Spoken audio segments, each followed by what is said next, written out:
In one of the most dangerous cities in Pakistan, Karachi, this is its most dangerous neighborhood, Liari Town. Karachi Pakistan के ख़तरनाक तरीन शहरों में से एक है और ये कराची का ख़तरनाक तरीन इलाका लियारी है। ये फरवरी 2013 की अल जज़ीरा की रिपोर्ट है जिसमें कराची को पाकिस्तान के ख़तरनाक तरीन शहरों में से एक बताया गया था और लियारी को कराची का ख़तरनाक तरीन इलाका करार दिया गया था।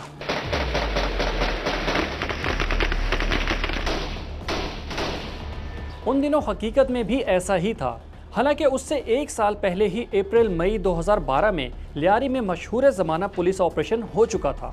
उस ऑपरेशन के नतीजे में भी लियारी दुनिया भर की नज़रों में आया था और चौधरी असलम भी खूब मकबूल हुए थे। उस ऑपरेशन के दौरान ही सिंध के आईजी ने साफ कह दिया था कि लियारी से जराइम पेशा अफराद का खात्मा मुमकिन नहीं।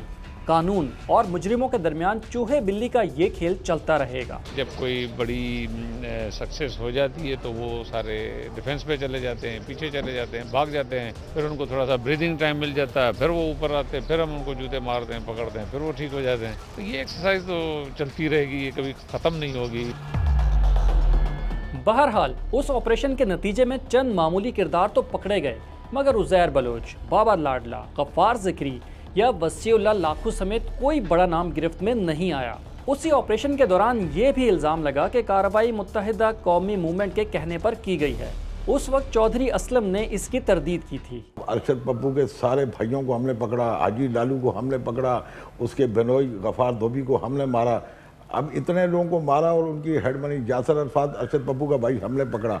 उसके अलावा उसका भांजे बिलाल जिसमें अब 10 लाख हेड मनी है उसको मैंने पकड़ा, तो मैं उनसे मिला हुई हूँ, उनको पकड़ भी रहा हूँ। बहरहाल मुत्तहिदा कौमी मूवमेंट और लियारी अमन कमेटी या so called Lyari gang war वालों की दुश्मनी कैसे शुरू हुई, ये कहानी थोड़ी पुरानी है। ये कहानी भी आपको सुनाते हैं, मगर ज़रा पहले इस वीडियो को लाइक और चैनल को सब्सक्राइब कर लें।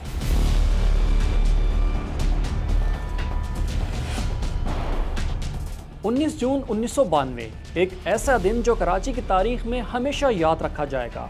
उस रोज़ सिंध में जराइम पेशा अफराद के खिलाफ शुरू किए गए ऑपरेशन का रुख कराची की तरफ मुड़ा। फिर उसका निशाना शहरी सिंध की सबसे बड़ी, सबसे मकबूल सियासी जमात MQM बन गई।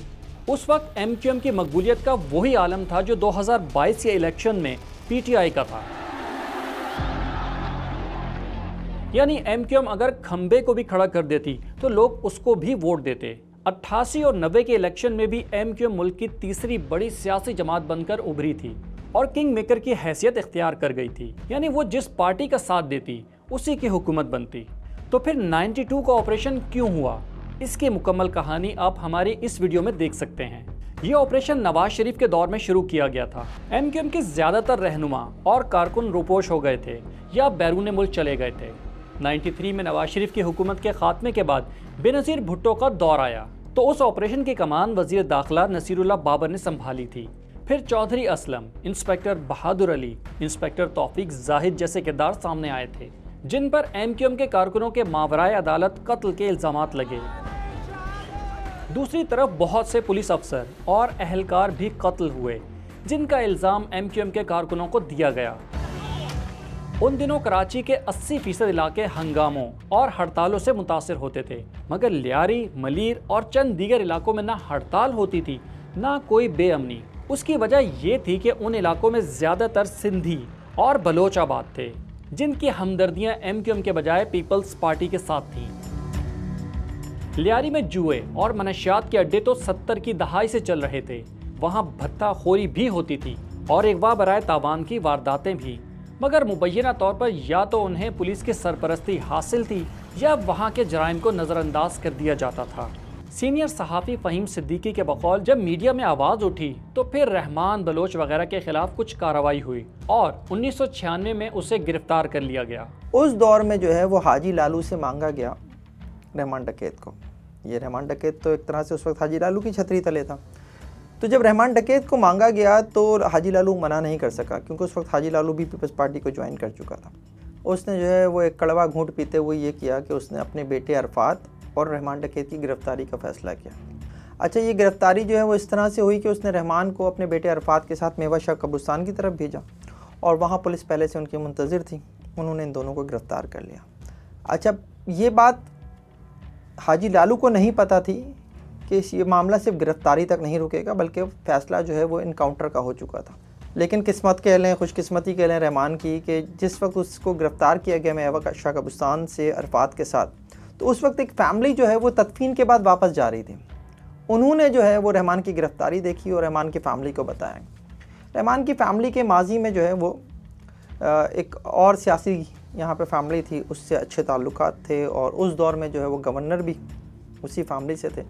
तो वहाँ से राब्ते हुए और उन राब्तों के नतीजे में जो है वो उस दिन रहमान की एक तरह की जान बख्शी हुई, और रहमान की गिरफ़्तारी जो है फिर वो औरंगी के इलाके से दिखाई गई। 2 दीगर लोगों के साथ अरफात की अलग गिरफ़्तारी दिखाई गई। एक दिलचस्प बात ये बताता चलूं कि फरवरी 1997 में होने वाले इलेक्शन में नवाज शरीफ ने 2/3 अक्सरियत हासिल की। फिर जिस नवाज शरीफ के दौर में MQM के खिलाफ ऑपरेशन शुरू हुआ था, उसी नवाज शरीफ ने MQM को अपने साथ मिला लिया और उन्हें काबीना में नुमाइंदगी भी दी। MQM उस वक्त तक महाजिर कौमी मूवमेंट से मुत्तहिदा कौमी मूवमेंट बन चुकी थी, मगर कराची के हालात में कोई बड़ी तब्दीली नहीं आ सकी थी। सिंध में भी मुस्लिम लीग नून ने मुत्तहिदा की हिमायत से मखलूत हुकूमत बना ली थी। सूबाई काबीना में भी MQM के वज़रा शामिल थे। शहर में टारगेट किलिंग के वाक़यात वक्तन फ़वक्तन पेश आते रहते थे। 17 अक्टूबर 1998 को मुल्क की एक अजीम शख्सियत हकीम मोहम्मद सईद को कत्ल कर दिया गया। नवाज शरीफ हुकूमत ने उनके कत्ल का इल्ज़ाम मुत्तहिदा पर लगाया तो वो एहतजाजन सिंध हुकूमत से अलग हो गई। नतीजे में सिंध हुकूमत तहलील हो गई और वफाक ने गवर्नर राज लगा दिया। ये तफसील मैं आपको इसलिए बता रहा हूँ ताकि आपको बाद में लियारी में पेश आने वाले वाक़यात समझ आ सकें, क्योंकि बहरहाल लियारी में भी जो कुछ हुआ उसमें सबसे बड़ा किरदार सियासी पार्टियों का ही रहा है। तो मुत्तहिदा के सितारे फिर गर्दिश में आ गए। नवाज शरीफ ने तो फौजी अदालतें भी बना दी थीं, जिनमें मुत्तहिदा और MQM के कारकुनों के केस चलाए जा रहे थे। ये अलग बात है कि अक्टूबर 99 में खुद नवाज शरीफ का तख्ता उलट गया और फिर एक फौजी अदालत ने ही उन्हें सज़ा सुनाई थी। परवेज़ मुशर्रफ ने मुल्क की 2 बड़ी सियासी जमातों के नाम पर कांटा लगाया। शुरू में परवेज़ मुशर्रफ ने भी मुत्तहिदा से दूरी इख्तियार की, मगर फिर अपना इक़्तिदार मजबूत करने के लिए उन्हें सियासी हिमायत की ज़रूरत पड़ी तो मुत्तहिदा की जैसे लॉटरी निकल आई। 2002 के इलेक्शन में भी मुत्तहिदा शहरी सिंध की सबसे बड़ी पार्टी बनकर सामने आई। वो न सिर्फ वफाकी और सूबाई काबीना में शामिल हो गई, बल्कि गवर्नर सिंध का ओहदा भी मुत्तहिदा के रहनुमा इशरतुल इबाद खान को मिल गया। 27 दिसंबर 2002 को इशरतुल इबाद के गवर्नर बनने के कुछ ही दिन बाद लियारी में वो वाक़या पेश आया जिसने वहां गैंग वॉर के एक तवील और खूनरेज़ सिलसिले को जन्म दिया। जनवरी 2003 में उज़ैर बलोच के वालिद मामा फैज़ मोहम्मद को भत्ता ना देने पर कत्ल कर दिया गया। अरशद पप्पू के ग्रोह के लोगों ने मामा फैज़ू, जो कि उज़ैर बलोच का वालिद था, उसको किडनैप किया और उसके छोड़ने के लिए उन्होंने उस पर उस वक्त कोई रैंसम मांगा और 3, 4, 5 दिन तक ये बात रही। उसके बाद उन्होंने उसको तावान की रकम भी दे दी। इसके बावजूद जो है वो फैज़ू मामा जो थे उनकी लाश मिल गई और उसको उन्होंने कत्ल करके लाश फेंक दी, जिसके बाद इनकी फिर ये दुश्मनी का आगाज़ हुआ। उज़ैर उन दिनों तो स्टूडेंट था, शायद कॉमर्स कॉलेज में पढ़ता था और कभी भी इस तरह की एक्टिविटी ना सोच थी ना कोई वो थी। पर उसके बाद इसने जो है वो रहमान के साथ शामिल हुआ और उनके साथ मिलके फिर जो था अरशद पप्पू और इनके गैंग के ख़िलाफ़ जो है वो इन्होंने लड़ाई शुरू की, जो कि आखिर तक जो है वो मैं समझता हूँ कि अब तो हाजी लालू भी नहीं है, अरशद पप्पू या उसकी फ़ैमिली का कोई बंदा ऐसा नहीं है, और वो यहाँ अगर बच्चे कुछ उसकी फ़ैमिली के लोग थे वो भी यहाँ से अब हब शिफ्ट हो गए हैं और जहाँ इनका पाक कॉलोनी में पूरा निज़ाम था वो सारा जो है वो ख़त्म हो चुका है। उस कत्ल का इल्ज़ाम मुत्तहिदा पर तो नहीं आया बल्कि अरशद पप्पू पर लगाया गया। अरशद पप्पू हाजी लालू का बेटा था और अब्दुल रहमान डकैत भी पहले उसी के लिए काम करता था। फिर रहमान बलोच भत्ते या पैसे के मामले पर हाजी लालू से अलग हो गया था। जेल जाने के कुछ अरसे के बाद जो है हाजी लालू का मुतालबा, हाजी लालू ने अपने बेटे की ज़मानत करा ली अरफात की। अच्छा, ये वो दौर था, उस दौर में ज़मानत जो है वो होना बहुत मुश्किल होता था। इंसदाद दहशतगर्दी की खुसूसी अदालतें जो हैं वो कायम थीं और ATC से जो है वो ज़मानत मिलना तो नामुमकिन समझा जाता था। रहमान की भी ज़मानत नहीं हो रही थी। जब रहमान की ज़मानत नहीं हो रही थी तो रहमान जेल में ही था। उस वक्त उसने हाजी लालू को मुख्तलिफ़ मैसेजेस भेजे। उसने कहा कि मेरी ज़मानत का कुछ करें और इसके लिए उसने कहा कि आपके पास जो मेरे रकम पड़ी हुई, मेरे पैसे पड़े हुए हैं, उनको आप इस्तेमाल करें। और बताने वाले बताते हैं कि वो रकम जो है कोई 1 करोड़ रुपए की रकम थी उस दौर में। लेकिन हाजी लालू ने जो उसको जवाब में ये कहा कि कौन सी रकम, मेरे पास तुम्हारे कोई पैसे नहीं। और यहाँ से बेसिकली इख्तलाफात हाजी लालू से शुरू हुए। 2002 और 2003 में वो ज़माना था जब शहर में अंडरवर्ल्ड की सरगर्मियां भी जारी थीं। कराची अंडरवर्ल्ड किंग शोएब खान के जुए के अड्डे चलते थे और वो मुबैना तौर पर मुत्तहिदा के खिलाफ कार्रवाइयों में भी मुलव्विस था। दूसरी तरफ अब्दुल रहमान डकैत को शोएब खान के कत्ल की 2 करोड़ की सुपारी मिली तो उसने फिल्मी स्टाइल में उस पर हमला किया। बहरहाल मुत्तहिदा ने पावर में आने के बाद लियारी में एंट्री की कोशिश शुरू कर दी। उज़ैर बलोच का दावा है कि मुत्तहिदा ने लियारी पर कब्जे के लिए गैंग वॉर शुरू कराई। 2001 में जब मुशर्रफ का हुकूमत आया जिसके साथ एमक्यूएम उसका इत्यादी था, मगर उन्होंने प्यार मोहब्बत के बजाय हमें गैंगवार का तोहफा दिया लियारी में। पीपल्स पार्टी का वोट बैंक बचाने के लिए लियारी गैंगवार का हमें तोहफा मिला है। अगर उस वक्त हम एमक्यूएम को यहाँ इंटर होने छोड़ते, यहाँ भी दहशतगर्दी होती जिस तरीके से पूरा कराची खून की होली खेल रहा है। वैसे दिलचस्प बात यह भी है कि शोएब खान की गिरफ्तारी के लिए भी मुत्तहिदा ने चौधरी असलम समेत उन पुलिस अफसरों को इस्तेमाल किया जिन पर पहले मुत्तहिदा के कारकुनों को मावराए अदालत कत्ल करने का इल्ज़ाम था। बाद में लियारी में जराइम पेशा अफराद के खिलाफ जिम्मेदारी भी इन्हीं पुलिस अफसरान को सौंपी गई। रऊफ सदीकी जब वज़ीर दाखिला थे तो चौधरी असलम की जो है वो उनके साथ पैचअप होता है। फिर चौधरी असलम जो है वो अपने तमाम एक्टिविटीज़ जो थी वो उनके साथ मिलकर जो है वो करने लगे। फिर एक लियारी टास्क फोर्स उन दिनों बनाई गई। बुनियादी तौर पर जो गैंगवार का लफ्ज़ इस्तेमाल होता है, मैं समझता हूँ वो एक पॉलिटिकल सेटअप था। वो इस तरीके से कि एमक्यूएम जो थी वो लियारी में किसी भी सूरत एंट्री देना चाहती थी मुत्तहिदा कौमी मूवमेंट बनने के बाद। वहाँ अपने जो है वो इलेक्शन लड़ना चाहती थी, वहाँ अपना कोई निज़ाम सेटअप जो है वो खड़ा करना चाहती थी, लेकिन वहाँ पर बलोच जो थे या पीपल्स पार्टी का एक बड़ा निज़ाम था वहाँ, वो किसी भी सूरत जो है वो उनको वहाँ नहीं होने देते और बहुत ज़्यादा मुज़ामत थी। मुत्तहिदा पर यह इल्ज़ाम भी लगाया जाता है कि उसने हाजी लालू और अरशद पप्पू की सरपरस्ती की। एक सीनियर सहाफ़ी ये भी कहते हैं कि हाजी लालू के घर से बड़ी तादाद में मुत्तहिदा के परचम और दूसरा सामान बरामद हुआ था। दूसरी जानिब हम देखते हैं कि सिंध में मुत्तहिदा और PMLQ की मखलूत हुकूमत बनते ही हाजी लालू को जनवरी 2003 में गिरफ्तार कर लिया गया था और वो लंबे अरसे तक जेल में रहे। दूसरी तरफ अरशद पप्पू को भी लियारी टास्क फोर्स ने 2006 में गिरफ्तार कर लिया था और वो भी 2012 तक जेल में ही रहा था। हालांकि अगर मुत्तहिदा उनकी सरपरस्त होती तो उन्हें जेल से निकालकर रहमान बलोच और उज़ैर बलोच के खिलाफ इस्तेमाल कर सकती थी। बहरहाल मुत्तहिदा के इक़्तिदार और लियारी पर कब्जे की मुबैना ख्वाहिश ने रहमान बलोच को पाकिस्तान पीपल्स पार्टी के करीब करना शुरू किया। मगर सवाल ये है कि मुत्तहिदा आखिर लियारी में एंट्री क्यों देना चाहती थी। उज़ैर बलोच ने इल्ज़ाम लगाया था कि मुत्तहिदा जिस तरह अपने ज़ेर असर इलाकों में भत्ता लेती थी वो इसी तरह Karachi port, fisheries, old city area और लियारी के तिजारती इलाकों से भी भत्ता वसूली चाहती थी। उन्होंने मुझसे कहा था कि आपको पीपल्स पार्टी ने कभी कुछ दिया है ना कभी कुछ देगा। तालिक बलोच आए थे मेरा पास 90 से, उन्होंने ये कहा कि अल्ताफ भाई से बात करो। मैंने कहा भाई मैं क्या बात करूं, वो बड़े लोग हैं, हम लोग गरीब लोग हैं। नहीं, बोला आप बात करो, हमारे को टास्क मिलता है वो मैं पूरा करना होता है। तो मुझे ये बताया गया कि भाई अल्ताफ भाई कह रहे हैं कि आप जो मुंह से निकालो, जो मांगो वैसा हो जाएगा, आप हमारे साथ आ जाओ। हमने कहा हम आपके साथ कभी नहीं आएंगे। आप कराची को अलग सूबा बनाने का मुतालबा करते हैं, आप कहते हैं कि कराची हमारा है। कराची हम सब पाकिस्तानी भाइयों का है, तमाम पाकिस्तानी रहने वालों का है। आप लोग को अगर लियारी मिल जाए, आप पूरे कराची को कब्जा करना चाहते हो, क्योंकि हमारे पास सी साइड है, उसको गद्दाफ भी मिल जाएगा, उसको बिन कासिम टाउन भी मिल जाएगा, उसको क्यामाड़ी टाउन भी मिल जाएगा, मुआज गोट, बल्दिया टाउन, ये सब उसको मिल जाएंगे, क्योंकि यहाँ से हिजरत करके सारे गए। मुत्तहिदा कौमी मूवमेंट उन इल्ज़ामात को बेबुनियाद करार देती रही है। ऐसे में पहले 12 मई 2007 का वाक़या पेश आया जब शहर पूरा दिन मैदान जंग बना रहा। उस दिन होने वाली कत्लो गारत का इल्ज़ाम भी मुत्तहिदा के सर आया। फिर 27 दिसंबर 2007 को बेनज़ीर भुट्टो के कत्ल के बाद 3 दिन तक शहर में जलाओ घेराव समेत अंधोनाक वाक़यात पेश आए। सीनियर सहाफ़ियों के मुताबिक उसमें अवामी गुस्से के बजाय लियारी गैंग वार के कारिंदों का भी बड़ा हाथ था।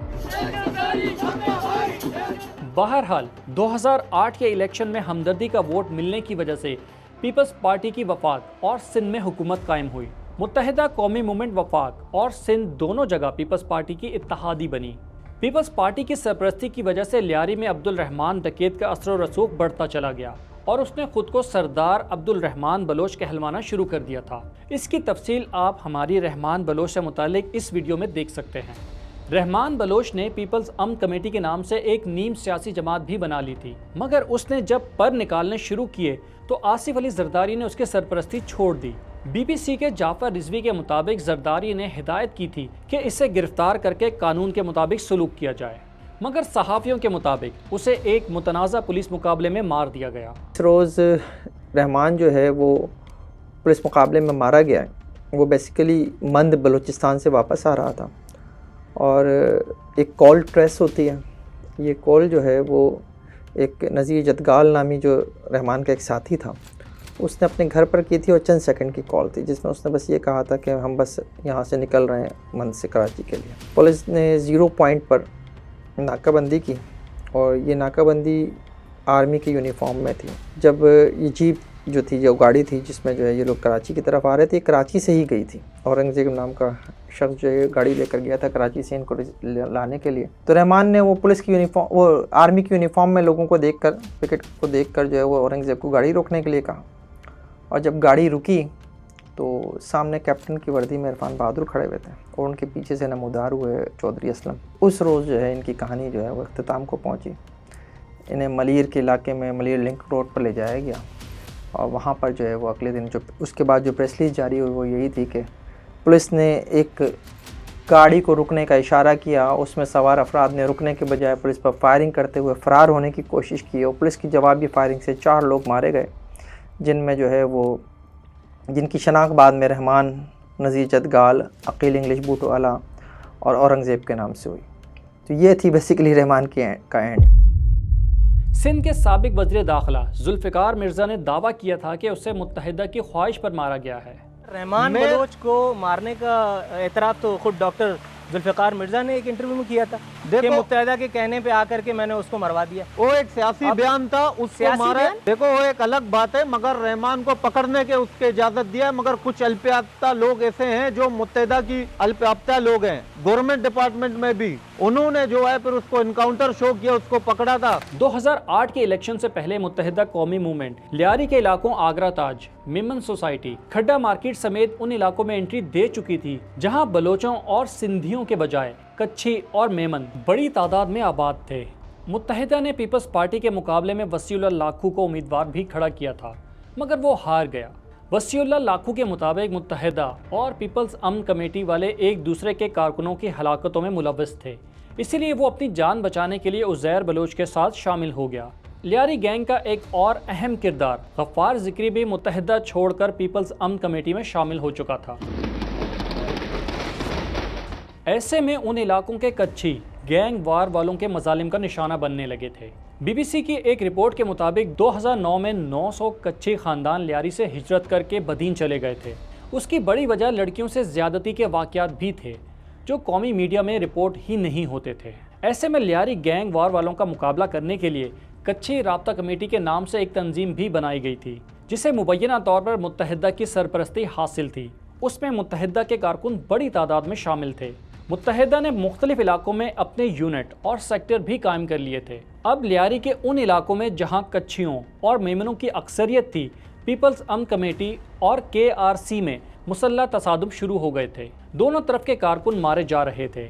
मुत्तहिदा पर तो पहले ही इल्ज़ाम था कि इसका मिलिटेंट विंग है। दूसरी तरफ पीपल्स पार्टी के जुल्फ़िकार मिर्ज़ा ने भी लियारी गैंग वालों को लाखों असलहे के लाइसेंस दिए और उनके इस्तेमाल पर भी उकसाया। मैंने 3 साल में 3 लाख लाइसेंस दिए उनको।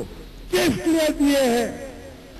जब हमारी इज्जतें, हमारी आबरूएं, हमारी बेटी, बहन, माँ, बहू, उनकी जब इज्जतें लुट जाएंगी, उसके बाद आप हवाई फायर करोगे। आप लोगों ने शादी ब्याह के लिए एक बंदूक के लिए।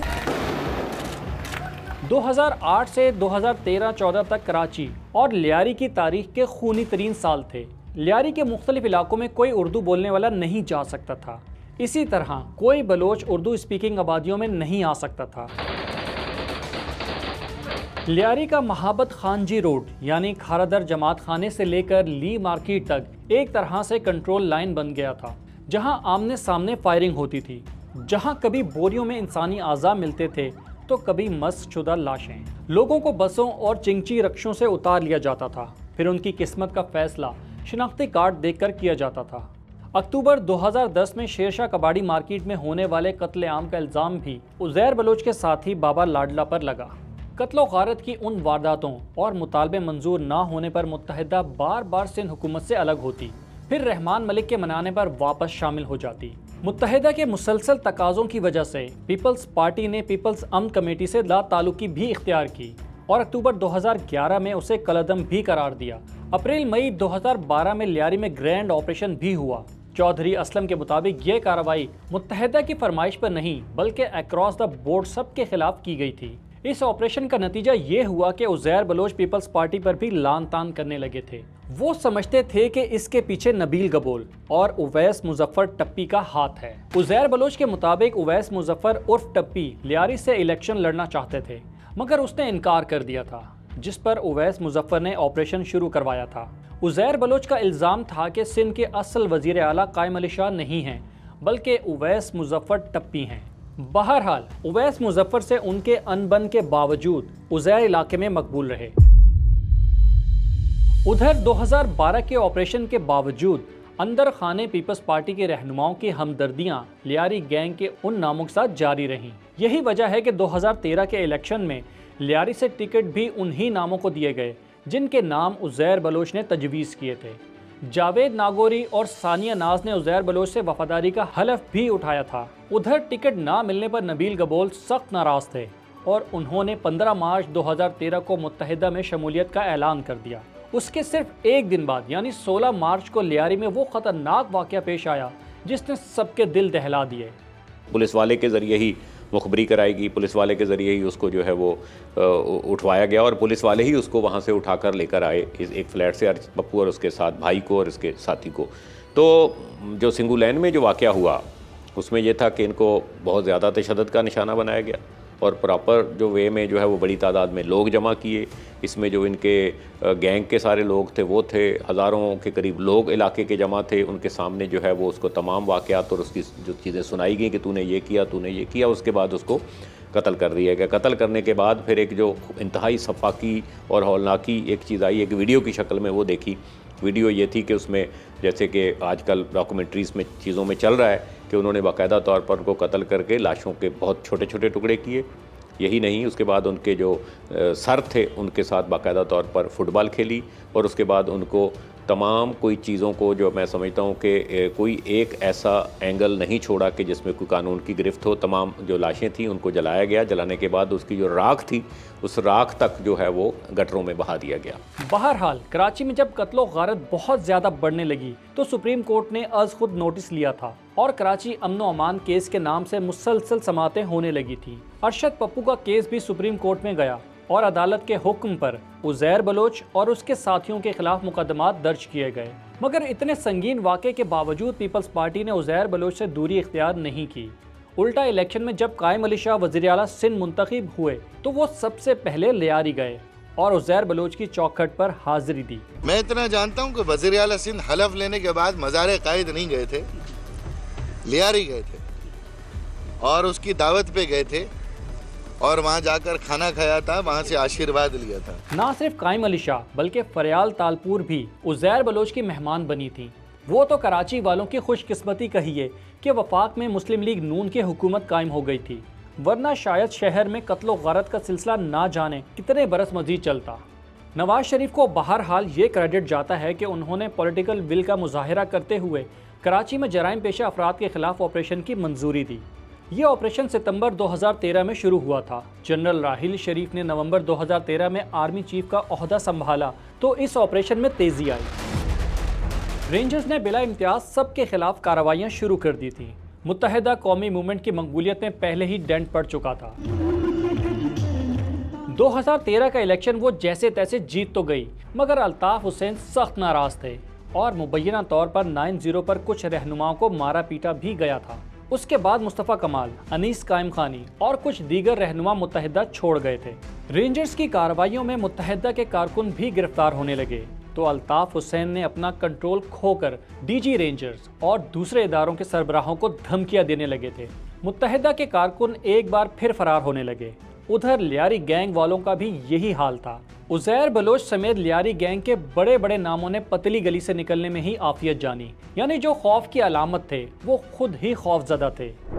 इधर कराची में बाबा लाडला समेत कई नामी ग्रामी गैंगस्टर मारे जा चुके थे। उधर मुत्तहिदा के कायद मुसलसल अपना जब्त खोने लगे थे।